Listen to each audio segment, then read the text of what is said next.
of Florence, a city of breathtaking beauty and brilliant minds, held a dark secret beneath its Renaissance splendor.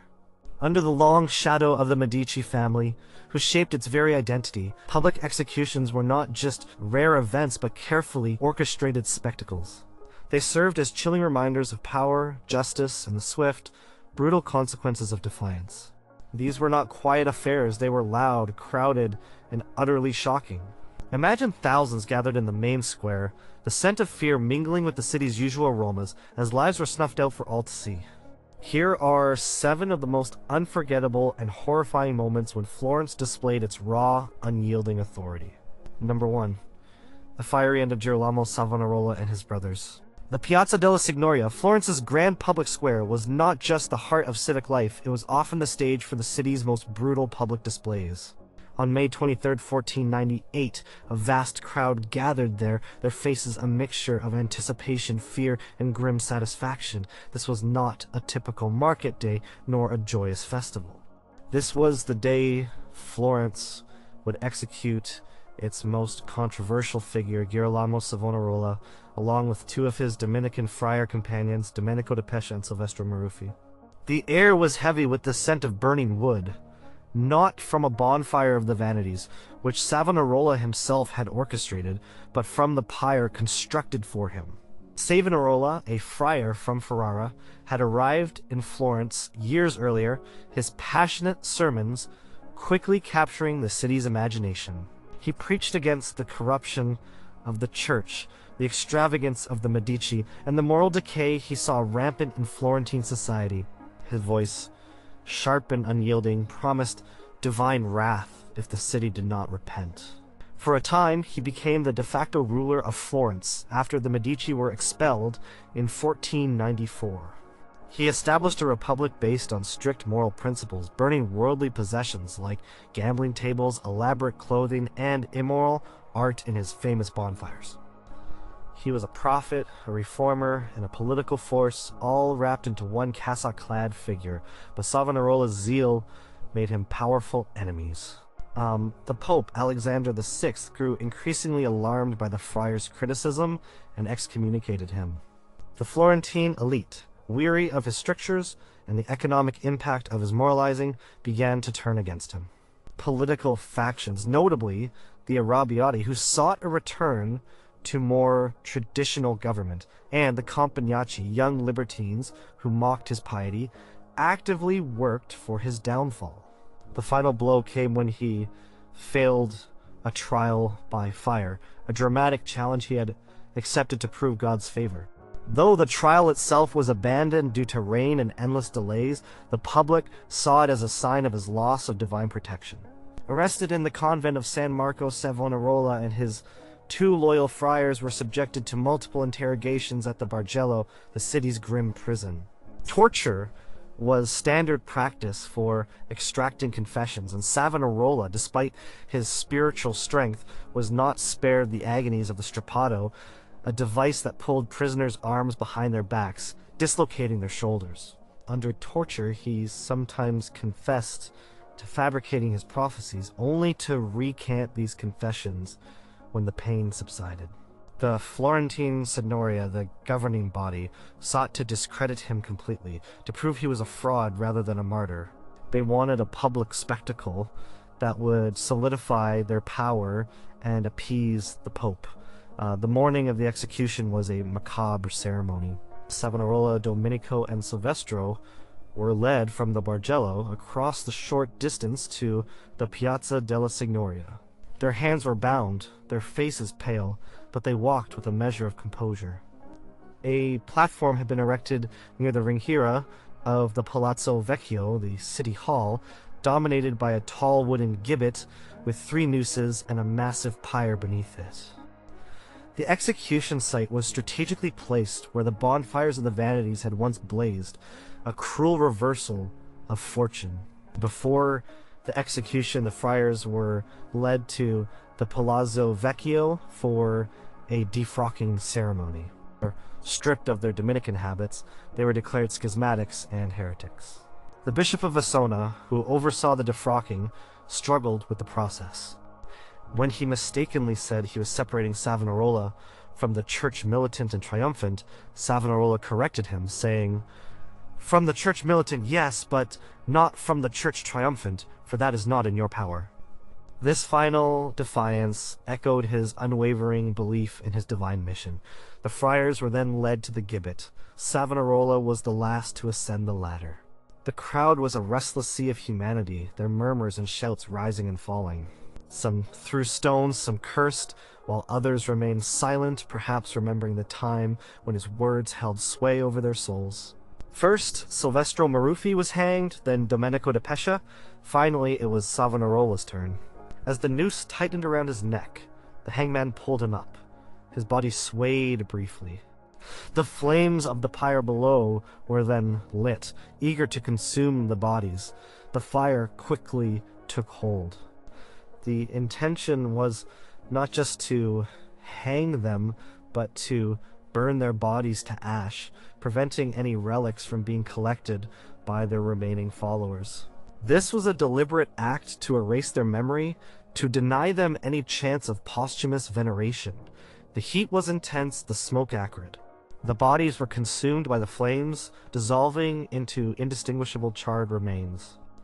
Young boys, in a grotesque game, poked at the ashes with sticks, searching for any identifiable fragments, but the authorities ensured nothing remained. What could not be completely burned was later gathered and thrown into the Arno River, which flowed sluggishly through the city. This final act scattered their physical presence, hoping to scatter their influence too. The execution of Savonarola marked a turning point in Florence. It signaled the end of a radical religious experiment and paved the way for the eventual return of Medici power. The piazza, once cleared of the scaffolding and ashes, returned to its daily rhythms, but the memory of the friar and his fiery end lingered, a stark reminder of the volatile intersection of faith, politics, and power in Renaissance Florence. Number 2. The grim end of Jacopo de Pazzi. The Pazzi conspiracy of April 26, 1478, was perhaps the most audacious and shocking attempt to overthrow the Medici family. It unfolded during High Mass in the Florence Cathedral, Santa Maria del Fiore. The plan was to assassinate both Lorenzo and Giuliano de' Medici simultaneously, seizing control of the city. While Giuliano was murdered, Lorenzo, though wounded, managed to escape, leading to the rapid and brutal failure of the conspiracy. The aftermath was a bloody purge, and one of the most prominent victims was Jacopo de Pazzi, the patriarch of the rival Pazzi banking family. Jacopo, head of the Pazzi family, was a wealthy and influential figure, known for his ambition and his sometimes ruthless nature. He was not directly involved in the cathedral attack, but was a key instigator and financier of the plot. His role was to lead an armed uprising in the Piazza della Signoria after the assassinations, rallying citizens against the Medici. When Lorenzo survived, Jacopo's plan crumbled instantly. Seeing the conspiracy fail and the pro-Medici mobs turn violent, Jacopo and his men fled Florence, hoping to escape the inevitable Medici vengeance. Jacopo's flight was desperate. He rode out of the city gates, seeking refuge in the countryside. For a brief time it seemed he might evade capture. However, the Florentine Contado, the surrounding rural territory, was not a safe haven for enemies of the state. He was recognized and captured by local villagers near the Mugello region, not far from Florence. He was brought back to the city, his fate sealed by the roaring anger of the Medici and the Florentine populace. The city was in a frenzy of retribution. The immediate aftermath of the conspiracy saw many conspirators and their sympathizers brutally executed on the spot, without trial, often by being thrown from the windows of the Palazzo della Signoria, then hanged from its walls. The Archbishop of Pisa, Francesco Salviati, a key conspirator, met this end. So did Bernardo Baroncelli, who had struck the fatal blow against Giuliano de' Medici. But Jacopo de Pazzi's execution was delayed, allowing for a more deliberate, though equally brutal, spectacle. Jacopo was brought to the Bargello, where he was interrogated, likely under torture, for his role in the conspiracy. The details of his interrogation are not fully known, but the outcome was certain. He was found guilty of treason and conspiracy against the state, crimes punishable by death.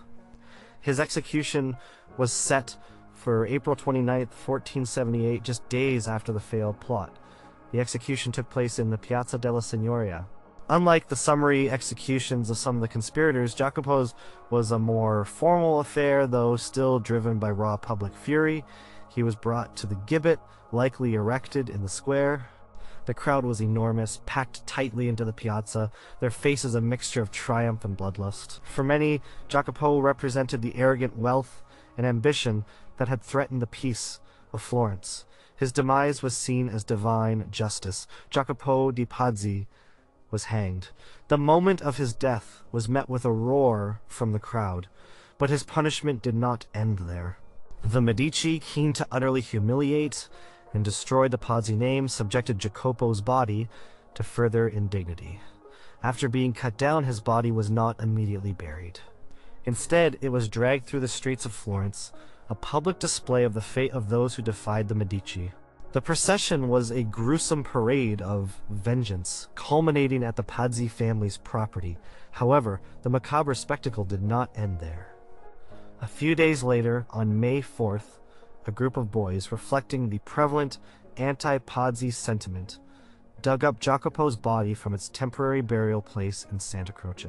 Accounts differ on the exact circumstances, but they dragged his corpse through the city again, tying a noose around his neck and dragging it along the streets, ultimately tossing it into the Arno River near the Rubaconte Bridge. This final act of desecration was symbolic, a complete rejection of his right to a proper burial and an attempt to erase his memory from the earth. The Arno, Florence's lifeblood, became his watery grave, carrying him away to oblivion. The desecration of Jacopo de Pazzi's body underscored the intensity of the Medici's revenge and the depth of public hatred for the conspirators. It was a clear message to anyone considering challenging their authority. Not only would you die, but your name, your family, and even your corpse would suffer indelible shame and dishonor. The Pazzi name was struck from public records, their coats of arms defaced, and their properties confiscated. The memory of Jacopo de Pazzi lingered not as a powerful banker, but as a disgraced traitor whose body was thrown into the river. Number 3, the hanging of Bernardo Baroncelli.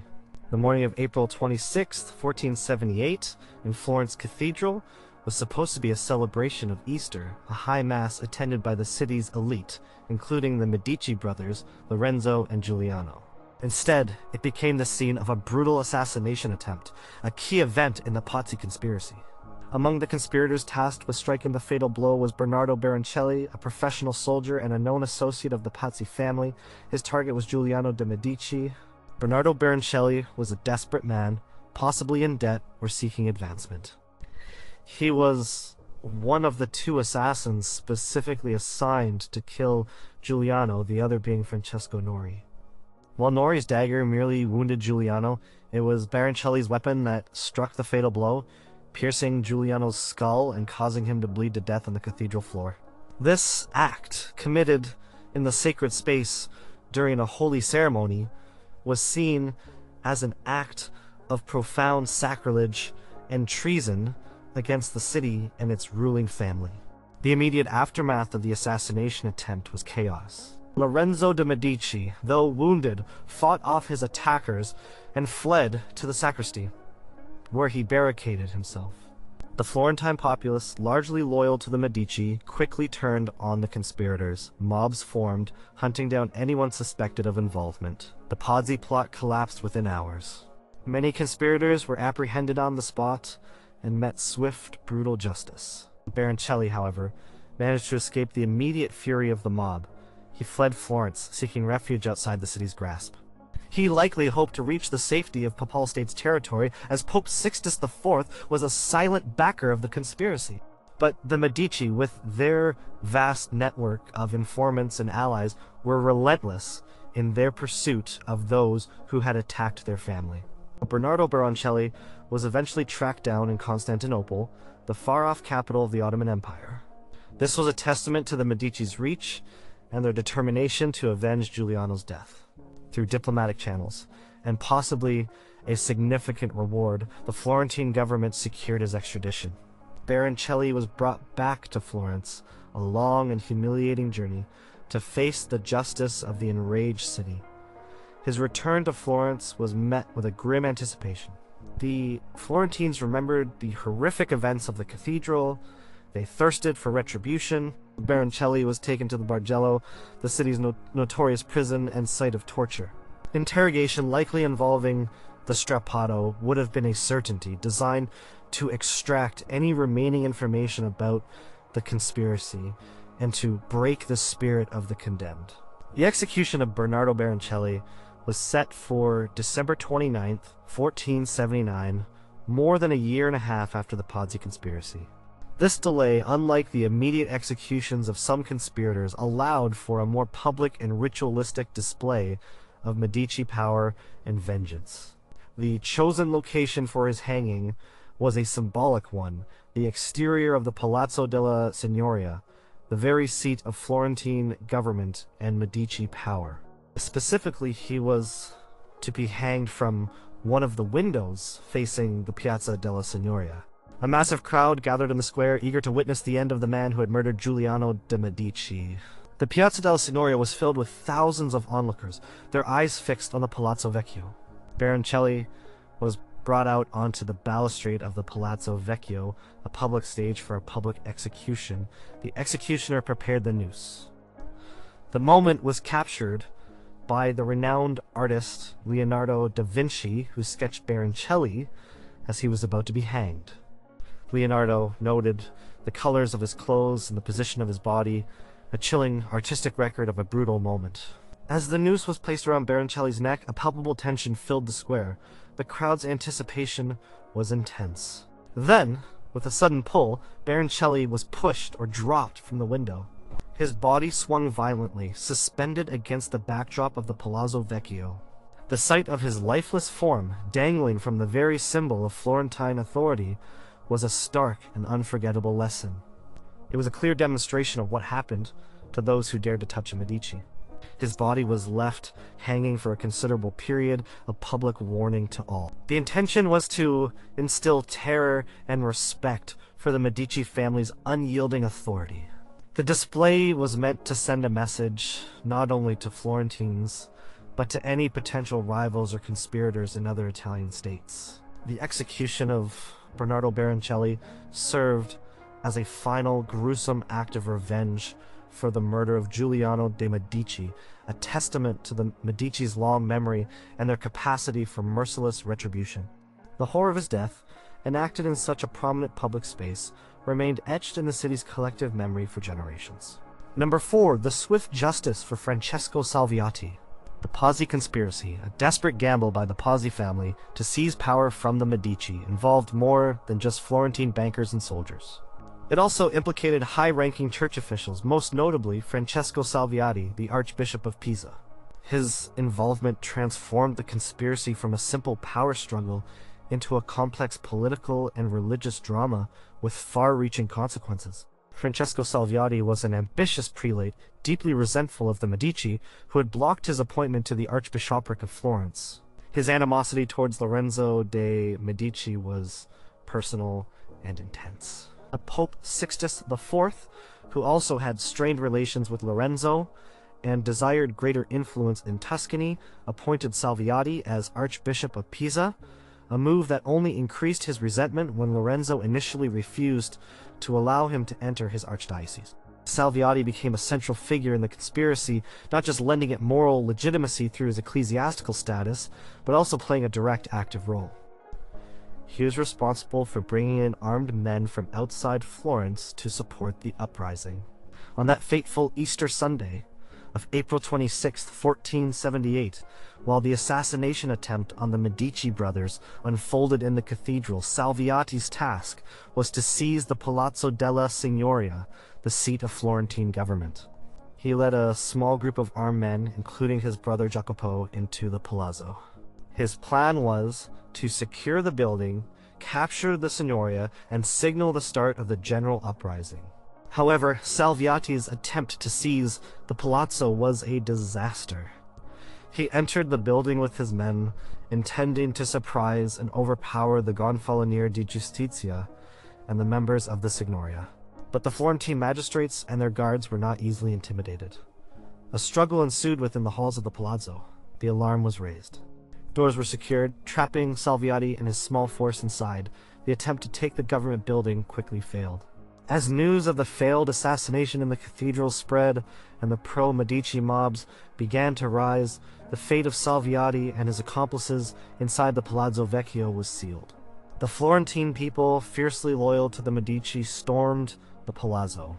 The Signoria, already in a state of fury and fear, moved swiftly and decisively. They did not wait for formal trials or lengthy interrogations. The justice meted out was immediate and brutal. Francesco Salviati, still in his archbishop's robes, was apprehended within the palazzo. The rage against him was immense. He was seen not just as a traitor to the state, but as a desecrator of a sacred office, having orchestrated murder and rebellion. Accounts describe him being dragged up the stairs of the Palazzo Vecchio to a window overlooking the Piazza della Signoria. Without ceremony, he was summarily hanged from one of the windows. The spectacle was horrifying. An archbishop, a man of God, strung up like a common criminal, his vestments flapping in the wind. He was hanged alongside his brother Jacopo Salviati and other conspirators who had been caught inside the palazzo. According to some accounts, in his final moments, Salviati struggled violently. Poliziano, a contemporary observer, recounts that, as he died, he bit the bare chest of Francesco de Pazzi, another conspirator who was hanged next to him, in a fit of desperate rage or agony. This detail, whether entirely accurate or embellished, vividly conveys the raw, visceral hatred and terror of the moment. His body, along with those of the other hanged conspirators, including Jacopo Salviati and Francesco de Pazzi, was left dangling from the windows of the Palazzo della Signoria for a long time. They were suspended high above the piazza, a gruesome public display of Florentine justice and Medici vengeance. The sight was intended to be a powerful deterrent, a stark warning to anyone who dared to challenge the established order or the Medici family. The bodies remained there for days, swaying with the wind, a chilling testament to the swift, unforgiving retribution for treason. The immediate execution of Francesco Salviati, an archbishop, had significant diplomatic repercussions. Pope Sixtus IV, outraged by the killing of a high-ranking cleric, placed Florence under interdict, banning all religious services, and declared war on the city. This escalated the conspiracy into a full-blown war between Florence and the Papal States, a conflict that Lorenzo de' Medici eventually resolved through shrewd diplomacy. However, the image of Archbishop Salviati hanging from the Palazzo Vecchio remained a potent symbol of Medici power and their willingness to execute even the highest-ranking figures to protect their rule. Number 5. The humiliating end of Filippo Strozzi the Younger. Filippo Strozzi the Younger was not just a name, he was a titan of Florentine finance, an astute banker, and a powerful political figure, arguably the wealthiest man in Florence of his generation. Born into the illustrious Strozzi family, rivals to the Medici in prestige and wealth, Filippo initially maintained a complex relationship with the ruling family. He was a cousin by marriage to Clarice de' Medici, Lorenzo the Magnificent's wife. Yet, his independent spirit and immense fortune inevitably positioned him as a potential rival to the increasingly authoritarian rule of the Medici, particularly under Duke Alessandro de' Medici and later Cosimo I. Filippo had been exiled by Duke Alessandro, who ruled Florence with Spanish support. When Alessandro was assassinated in 1537 by his cousin Lorenzino de' Medici, Filippo saw an opportunity. He was then living in exile in Venice, but he quickly returned to Tuscany, hoping to restore the Florentine Republic and prevent the succession of the young Cosimo de' Medici. He believed he could rally support against the new, inexperienced Medici Duke and liberate Florence from what he saw as tyrannical rule. Filippo formed an army of exiles and mercenaries, raising a substantial force with his own immense wealth. His goal was to invade Florence and overthrow Cosimo I. This was a direct challenge to the fledgling Medici Duchy. The decisive engagement took place on August 1st, 1537, at the Battle of Montemerlo just outside Florence. Strozzi's forces faced the combined might of Cosimo's army and imperial troops. The battle was a crushing defeat for the exiles. Filippo Strozzi was captured. His capture was a major triumph for Cosimo I, who, though young and untested, had secured his ducal power. Filippo was taken to the Fortezza da Basso in Florence, a formidable fortress built by Alessandro de' Medici, designed to protect the city from outside threats and to hold internal enemies. Here Strozzi was imprisoned and subjected to interrogation. Cosimo wanted not just to defeat Strozzi, but to utterly discredit him. He needed Strozzi to confess to treason, to admit that he had fought against the legitimate duke. Interrogations at the Fortezza da Basso often involved torture. The strappato, the rack, and other agonizing methods were used to extract confessions. The precise details of Strozzi's torture are not fully known, but it was brutal. Accounts suggest he endured immense suffering. Under duress, Filippo Strozzi allegedly confessed to a plot against Cosimo. However, the legal proceedings were complex, with varying reports on his confession and the validity of the charges. The final verdict declared him guilty of treason. The sentence was death. The execution of Filippo Strozzi was to be a public humiliation and a stark warning. The specific method chosen was hanging, a common form of execution for treason, often associated with a measure of indignity compared to beheading. The execution took place on December 18, 1538, months after his capture, allowing time for interrogation, trial, and public anticipation. The site of his execution was not the Piazza della Signoria, but rather the Prato di Porta Offenza, a field near the Fortezza da Basso, still very much a public space and accessible to a large crowd. A gibbet was erected, tall and visible. On the day of his execution, Filippo Strozzi was led from the Fortezza to the gallows. Despite his torture and imprisonment, he reportedly maintained a semblance of dignity.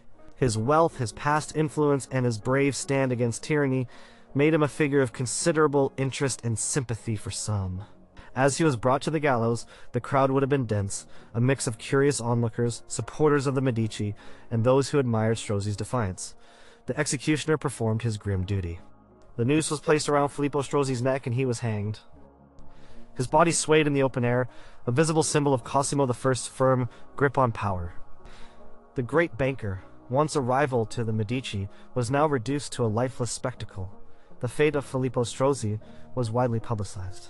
Cosimo I ensured that the official narrative painted Strozzi as a traitor and a rebel, justifying his execution as a necessary act to secure the peace and stability of the nascent Florentine duchy.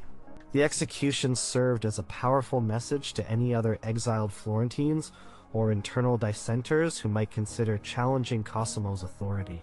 It was a chilling declaration that the Medici were now firmly in control, and any resistance, no matter how powerful or wealthy its orchestrator, would be met with swift and brutal retribution.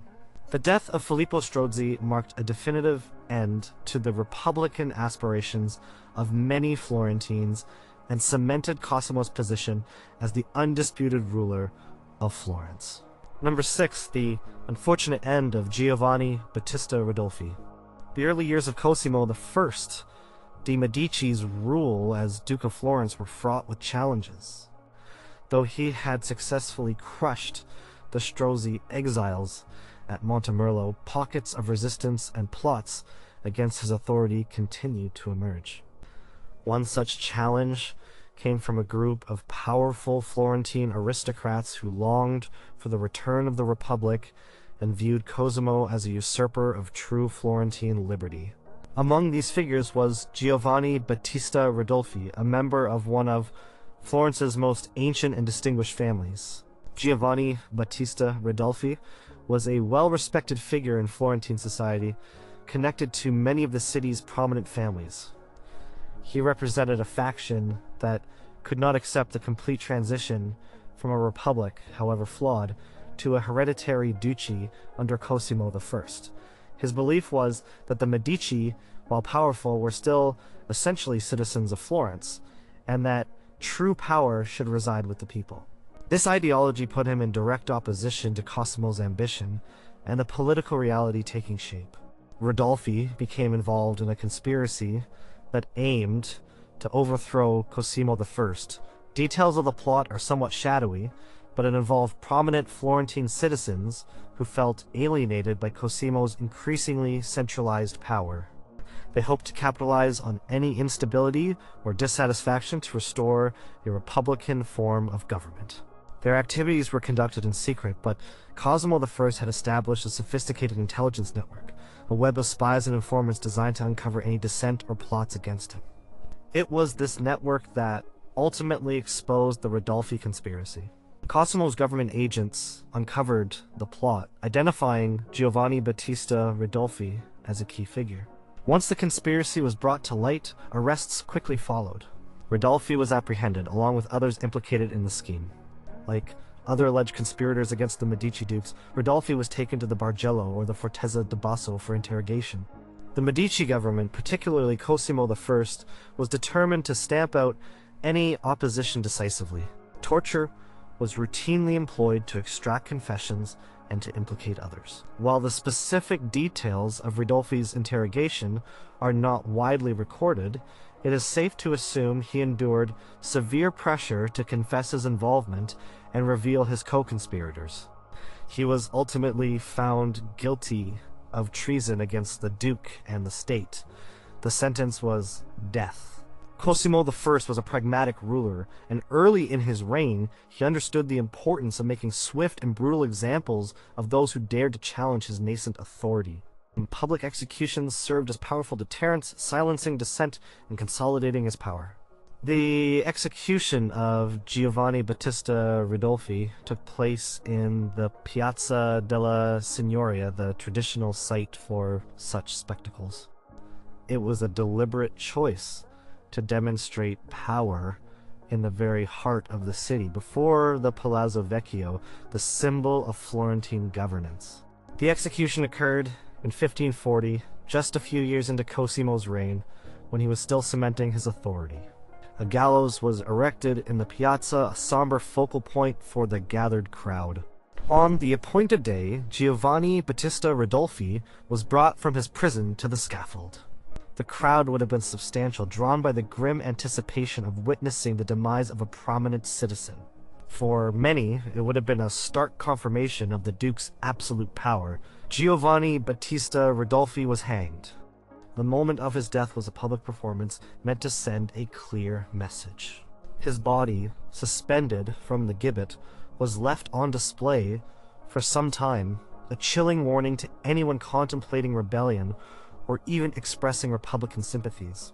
The sight of a member of the venerable Ridolfi family meeting such an ignominious end was a powerful illustration of the new political reality in Florence under Cosimo I. The execution of Giovanni Battista Ridolfi was part of a larger pattern of repression by Cosimo I, where any sign of dissent was swiftly and brutally put down. These public displays of force were instrumental in transforming Florence from a tumultuous republic into a stable, if autocratic, duchy. Cosimo learned from the mistakes of his predecessors, ensuring that the roots of any opposition were thoroughly dug out, even if it meant eliminating respected figures like Giovanni Battista Ridolfi. His death served as a harsh lesson about the unforgiving nature of ducal power in mid-16th century Florence. Number 7. The tragic fate of Lorenzo Tornabuoni and Giovan Battista Cavalcanti. The brief, tumultuous period of the Florentine Republic under Girolamo Savonarola's influence from 1494 to 1498 was a time of radical change and political instability. After the expulsion of the Medici, Florence struggled to find a new form of government. Savonarola's sermons and moralizing zeal shaped the new republic, leading to strict laws and a climate of religious fervor. However, not everyone embraced this new order. Many noble families, accustomed to the Medici's patronage and the more liberal atmosphere of their rule, chafed under Savonarola's rigid piety. Lorenzo Tornabuoni and Giovan Battista Cavalcanti were prominent members of the Florentine elite, connected to some of the city's most powerful families. The Tornabuoni family, in particular, was closely linked to Medici through marriage and business. Lorenzo was the son of Giovanni Tornabuoni, a powerful banker and uncle to Lorenzo de' Medici the Magnificent. These men represented the traditional Florentine oligarchy who found Savonarola's puritanical rule deeply disruptive to their way of life and their economic interests. They longed for the return of the Medici, or at least a more secular, less religiously fervent government. As Savonarola's popularity began to wane, and his political enemies gained ground, a plot emerged among the Arrabbiati faction and other pro-Medici elements to overthrow the Savonarolan Republic. Lorenzo Tornabuoni and Giovan Battista Cavalcanti became implicated in this counter-conspiracy. The specific details of their involvement are not fully clear, but they were accused of plotting to restore Piero de' Medici, Lorenzo the Magnificent's son who had been exiled. This was a direct challenge to the authority of the current government, which was heavily influenced by Savonarola and committed to preventing the Medici's return. The plot was uncovered by the government of the Republic. The political atmosphere was tense, filled with suspicion and accusations. The discovery of a conspiracy to restore the Medici was viewed as an act of profound treason against the newly established Republic. Lorenzo Tornabuoni and Giovan Battista Cavalcanti, along with 3 other Florentine citizens, were arrested. Their trial was swift and politically charged. Despite protests and appeals from their families, who argued that due process was being denied, the Signoria, under the strong influence of Savonarola's supporters, pressed for a rapid condemnation. The men were subjected to interrogation at the Bargello, where torture would have been a certainty. Their confessions, whether coerced or voluntary, sealed their fate. They were found guilty of plotting against the state and attempting to subvert the Republic. The sentence was death. The execution was set for August 21st, 1497, during the height of Savonarola's power, just a year before his own downfall. The public display of their execution was intended to send a clear message. Even the most powerful families would not be spared if they dared to challenge the Republic's authority. The execution took place in the Piazza della Signoria, as was customary for major public executions. A scaffold and gallows were erected, making the event visible to a large crowd. On the appointed day, Lorenzo Tornabuoni, Giovan Battista Cavalcanti, and their 3 co-conspirators, Niccolo Ridolfi, Giannozzo Pucci, and Andrea Cambini, were led from the Bargello to the piazza. The procession was solemn. As they were brought to the gallows, the crowd would have been a mixture of supporters of the Republic who saw justice being done, and those who felt sympathy for the condemned men, members of prominent Florentine families. The atmosphere was somber, reflecting the deep divisions within the city. One by one, the 5 men were hanged. Lorenzo Tornabuoni and Giovan Battista Cavalcanti, as prominent figures, would have been particularly noted. The sight of their bodies suspended in the public square was a stark reminder of the Republic's harsh justice. Their deaths, carried out by the very government they sought to overthrow, underscored the precarious nature of political life in Florence during this turbulent period. The execution sparked outrage among some Florentine families and provided further ammunition for Savonarola's growing list of enemies. The families of the condemned, powerful and well-connected, campaigned tirelessly against the government, arguing that the executions were unjust and politically motivated. Their deaths contributed to the backlash against Savonarola, painting him as a cruel and arbitrary ruler, leading to his eventual downfall and fiery end. The executions of Lorenzo Tornabuoni and Giovan Battista Cavalcanti, along with their companions, represented the ruthlessness of the Savonarolan Republic in maintaining its power. They were a tragic example of how the shifting political tides in Florence could lead even the most privileged citizens to a public and humiliating death, caught between loyalty to a fallen regime and a new, unforgiving order. Their end was a grim precursor to the very public execution that would claim Savonarola himself less than a year later, highlighting the relentless cycle of vengeance and power struggles that defined Medici Florence.